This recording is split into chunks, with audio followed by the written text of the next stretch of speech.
Welcome back to the Shine Podcast. We're here in episode number 5. Last time I think we got to John 1 verse 42. I want to tell you a little story about my papa Stallard Hall when he lived on Toller Creek. He lived in the same property that my mother lives on now. He was a coal miner, and he would walk up the holler and meet a family member of his, and they would walk across the hill all the way into Bowman to work. Now that was a couple mile walk at least through the hill to get to work.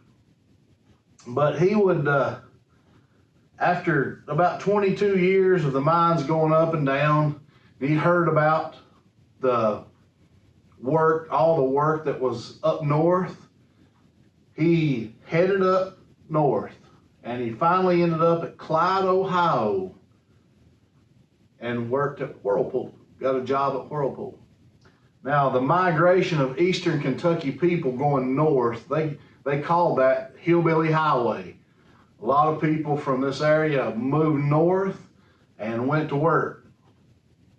And I say that because we're going to be talking about something a little bit later, as I've done a little research on some of the things mentioned in this chapter. But we quit at verse 42, where Jesus had said that Simon Peter is going to be called Cephas, a stone. Simon, son of Jonah, is going to be called a stone or a pebble. The following day, Jesus would go forth into Galilee and finds Phillip and said to him, "Follow me." Now Phillip was of Bethsaida, the city of Andrew and Peter. So we see John points out 2 of his disciples to Jesus. He says, "There's Jesus, that's the Lamb of God. That's who you should be following. Follow him." So Andrew starts following him. First thing Andrew does, he goes and gets Peter. Now, if you are looking for a church growth platform, and there's a lot of good books out there, and I've read lots of them on church growth and things you can do and things you should do. There's lots of good books out there. I'm going to say that there is no greater church growth method than what you find right here. You find somebody starts to follow Jesus, Andrew, he goes and gets his brother and says, "I found the Messiah, you ought to follow Jesus too." That is the Great Commission. That's what we're supposed to do. We're supposed to go tell people about Jesus, the gospel, the death, burial, and resurrection of Jesus. So he finds Philip. And then Philip finds Nathanael. And he says unto him, this is verse 44, "We found him of whom Moses in the law and the prophets did write, Jesus of Nazareth, the son of Joseph." So Philip says, we have found the one that Moses in the law and the prophets did write about. All right, so very simple. We go back to Adam and Eve when they sinned in the garden. Mankind fell. At that very time, God promised them a Savior. The first messianic prophecy was back there in Genesis 3 that the seed of the woman will crush the head of the serpent. The seed of a woman doesn't have a seed, but in the case of the virgin birth, it happened. There was no earthly man involved in that. So the prophecy from Genesis all the way through the law of Moses, Moses said there's going to be a prophet that comes up after me who's greater than me, him you will hear in all things. All the way through the law and the prophets are saying the Messiah is coming. And Philip is telling Nathanael, we have found that one that Moses and the law, in the law and the prophets wrote about. Jesus of Nazareth, son of Joseph. This is him. We've been waiting for years, for centuries.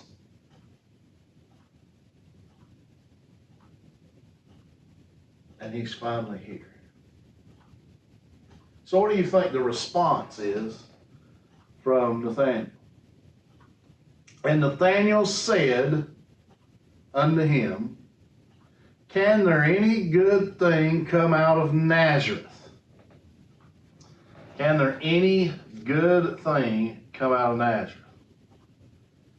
All right, so I'm going to look through these notes a little bit. There was some good stuff in here earlier. I get to the verse we're on. Nathanael means gift of God. That's an interesting fact about his name. And he's thought to be another name for Bartholomew.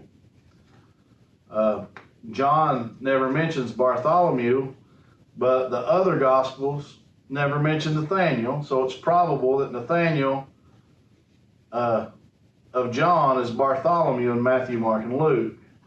Nathanael's chief name, Bartholomew, indicating his family relationship, meaning son of Ptolemy. So anyway, when it has a bar in front of it, it means son of.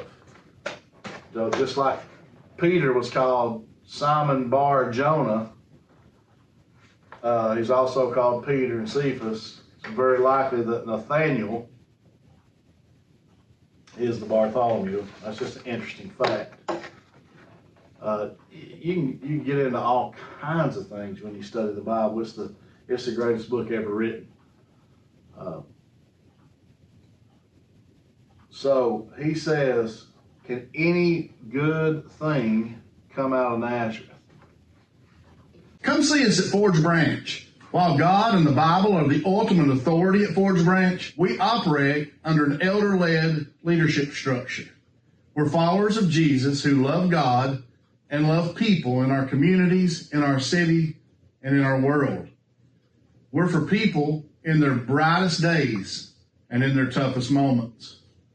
What to wear? Wear whatever you have. Just come and be with us. If you have questions, they're welcomed. If you don't understand something, or if you disagree, questions are welcome. We're a friendly group of people, and we'd love to see you.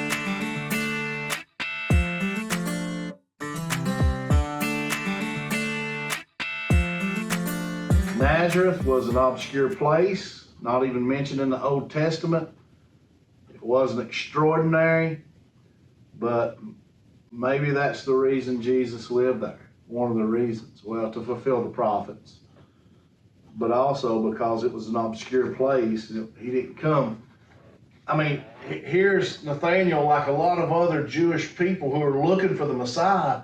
They're wanting him to come. They're wanting him to come riding on a white horse and conquer Rome and take over on earth. Well, Jesus came, when he came from a little city of Nazareth, born in Bethlehem, from a city of Nazareth, and ultimately rides in on a donkey into Jerusalem. That's not how they pictured it happening. So they had studied the scriptures. They had read the scriptures. At the time, they had the Torah, the first 5 books of the Bible, and then they had all the major and minor prophets. Your Old Testament, that's what they had. And they had studied that, and they had said, well, this is how it's going to play out. Now, you'll notice that people do that with the end of time, and there's different views on that. Well, this is how it's all going to play out. Well, when they did that, the first time Jesus came, nobody got it right. And so they're looking for him in a different way. And Nathanael says, can any good thing come out of Nazareth?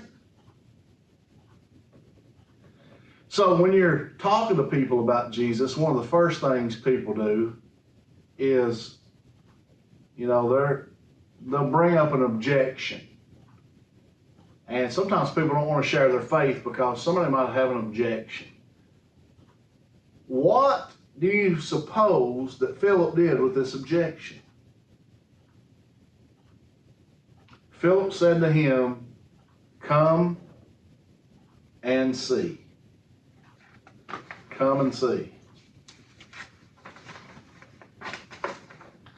Nothing dispels prejudice and clears away misunderstanding as much as personal investigation.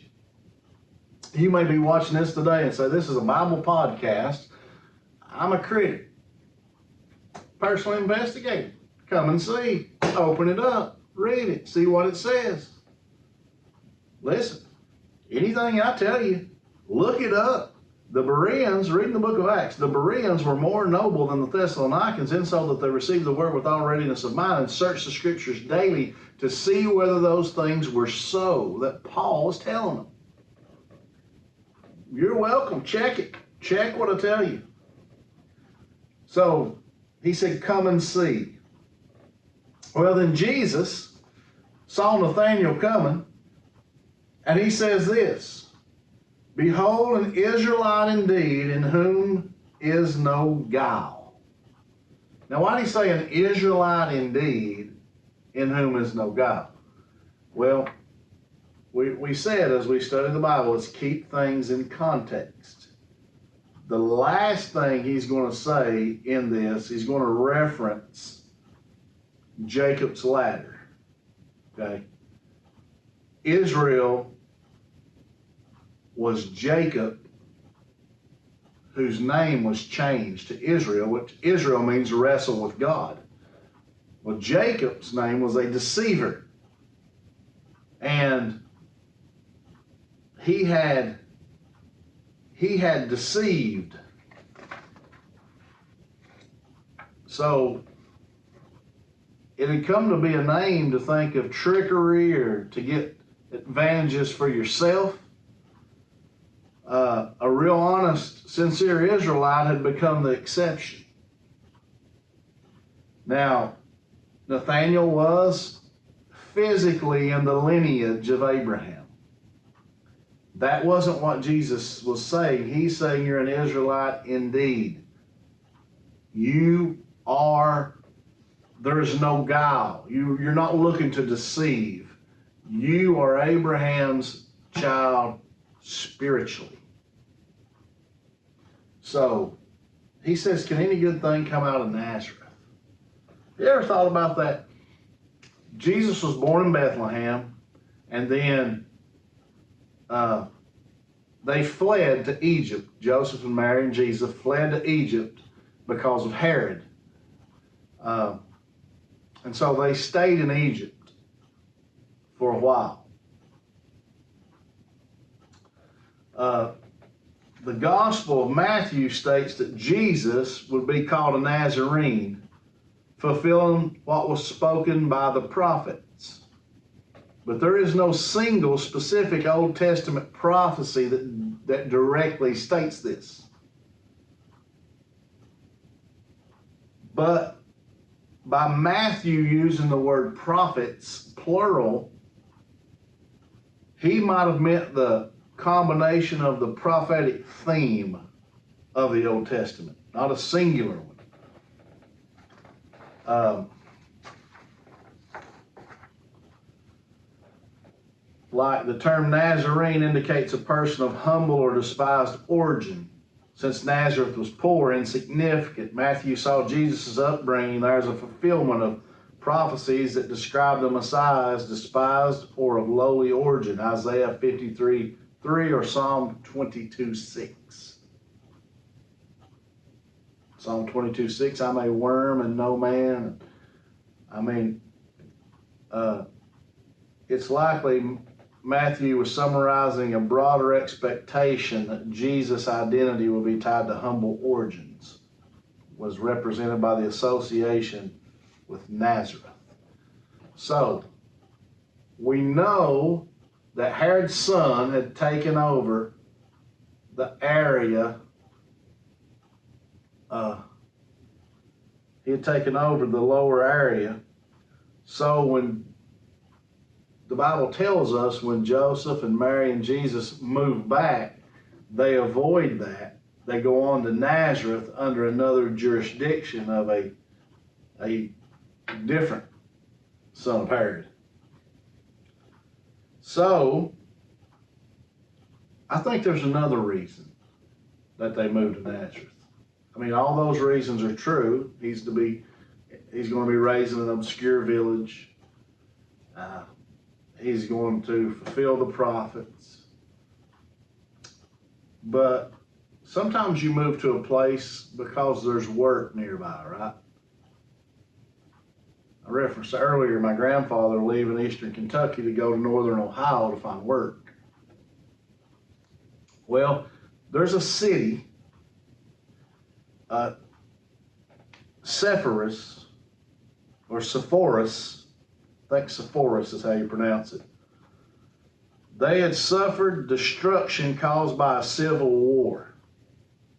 Herod the Great, when he died, the Jewish people had an uprising. Let's see, I have that down here. The Jewish people had an uprising. It's around